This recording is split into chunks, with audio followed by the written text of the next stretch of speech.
Hey man, Super Divorce here. Let's take a look at Double Dragon Gaiden, Rise of the Dragons. This game was developed by Secret Base, published by Modus Games, and released on July 27, 2023 on Xbox Series X and S, PS4 and 5, Switch, and PC via Steam, which is the version I played. In case you've been living under a Dwayne Johnson for the past several decades, Double Dragon is one of the most successful, longest-running side-scrolling beat-em-ups in gaming history. The original arcade version of Double Dragon was released in 1987, and this newest entry into the catalog is actually the 15th Double Dragon game, not counting re-releases or collections. And while the series has a canonical narrative that goes back to the original, Rise of the Dragons is its own self-contained side story. In fact, that's what the Gaiden in the title refers to, a side story.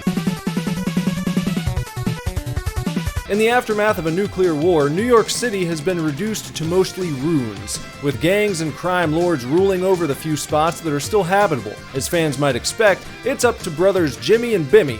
Bimmy isn't even a real name. I mean, Billy. To clean up the city at the request of the new mayor, who looks strikingly similar to Mysterious Warrior, the final boss of the NES/PC Engine versions of Double Dragon 2: The Revenge. When you fire up story mode for the first time, you'll have a chance to configure your preferences. Impacting your decision making here will be the dollars to tokens exchange rate. Money is earned throughout the game when enemies are defeated, bags of stashed cash are found, or players with full health pick up food items that would normally restore HP. Food items?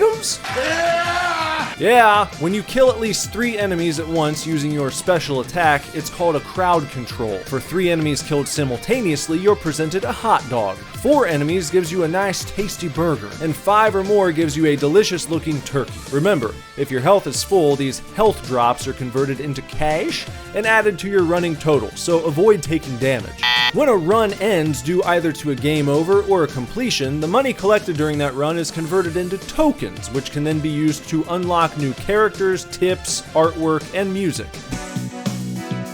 The default exchange rate for a one-player game is $1,000 per token. I highly recommend pushing all them sliders to the far right. The exchange rate then becomes $500 per token.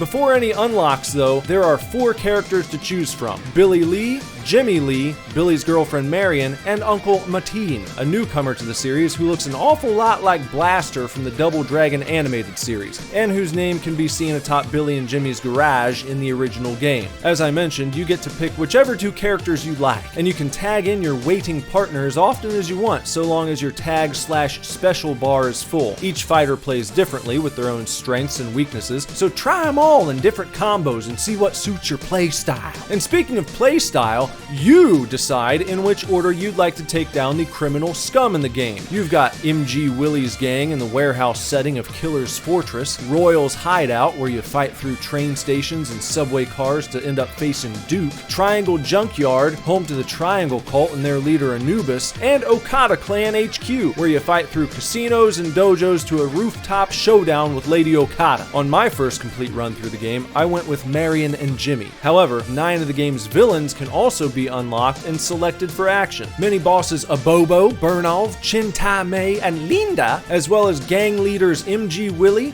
Duke, Anubis, Lady Okada, and even the mayor himself can be called into battle. Without a doubt, the mayor is the most powerful sumbitch in the game. You want him as your number 1. He's gonna make your token grinding much easier. Believe me. No matter who you have on your team though, one pass through story mode will probably take a new player 2 to 3 hours to complete. And if you're a completionist looking to unlock everything, it's gonna cost you 376 tokens, or $188,000 if you're playing on the hardest slider setting. There are also 20 achievements to unlock, which can add yet more replayability to your game. From the get-go, it's a classic arcade experience. Big, bold, vibrant, and truly fun to play. I'm giving Double Dragon Gaiden, Rise of the Dragons, 950 Super Divorces out of a possible 1,000 Super Divorces. Thanks for watching, sub to the channel, comment below, like this video, and join me for a live stream on a Tuesday or Thursday night at 10:30 p.m. Take real good care, keep kicking ass, love you lots. Lord willing, I'll be back very soon with another video for you to watch. Bye-bye. We're gonna go viral with this one.